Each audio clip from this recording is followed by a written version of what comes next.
à tous, je suis Jean-Michel Garlac, bienvenue sur mon podcast Happycom. Happycom, le podcast qui vous permet de devenir un meilleur communicant, mais pas que. Aujourd'hui, j'ai décidé de vous parler de reconversion.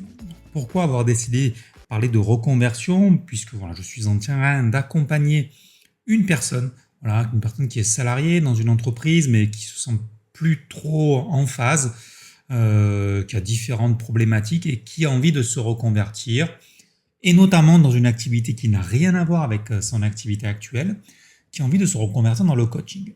Et du coup, bien évidemment, elle se pose plein de questions. Alors, la première question, mais c'est quel statut je vais choisir? Est-ce qu'il faut que je sois auto-entrepreneur? Est-ce qu'il faut que je sois en SARL, en entreprise individuelle? Je comprends ce genre de questions, mais à mon sens, à moi, c'est pas la question principale. La question principale, quand on décide de se reconvertir, elle n'est pas là. Il faut travailler sur plein d'autres choses avant de passer à l'étape du choix du statut. Le choix du statut, pourquoi? Parce que c'est relativement simple après à mettre en place. On peut se faire accompagner, mais c'est vraiment relativement simple. Après, je peux comprendre le fait de choisir un statut, c'est une bonne chose. Ça veut dire quoi? Ça veut dire qu'on est prêt à passer à l'action. Donc ça c'est vraiment positif. Ça veut dire, je veux y aller, je suis décidé, donnez-moi les clés. Donc en parallèle de ça, bien sûr, à cette personne, je vais lui conseiller un choix stratégique, mais après, il faut travailler sur d'autres choses pour que le projet soit pérenne, d'autant plus que pour cette personne, le projet va être en parallèle de son activité. Elle ne veut pas quitter son activité de salarié, bien évidemment, pour une sécurité financière. Elle a envie de garder les deux. Et déjà qu'il y a une problématique de gestion du temps, à l'heure actuelle, on va s'en rajouter une autre activité en plus, donc moins de temps. Et du coup, comment résister sur la durée, comment continuer sur la durée à mener les deux tâches de front?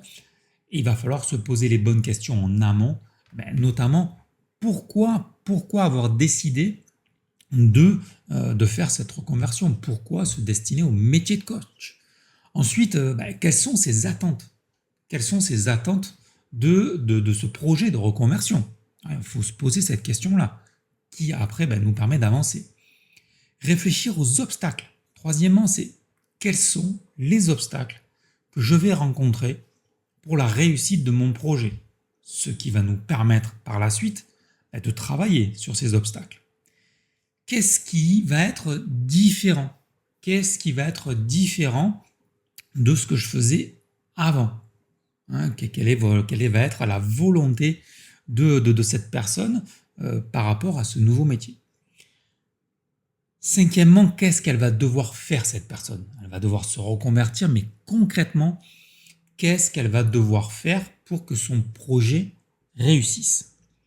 Avant-dernier point, donc sixième point, qu'est-ce que l'on veut être? Je décide de me reconvertir, de me lancer dans ce nouveau projet. Qu'est-ce que je veux être dans 6 mois, dans 1 an, dans 5 ans?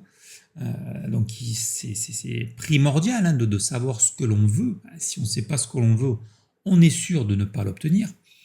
Et dernier point, le septième point, le dernier point qui va nous permettre de faire la clarté sur nous-mêmes quand on décide de se reconvertir, c'est quoi notre motivation finale? Quelle est notre motivation finale quand on décide de se reconvertir, de se lancer dans ce nouveau projet? Donc vous voyez que se reconvertir peut être une très bonne chose, mais ce n'est pas si simple. Et cette personne a fait le bon choix en se faisant accompagner. Pourquoi?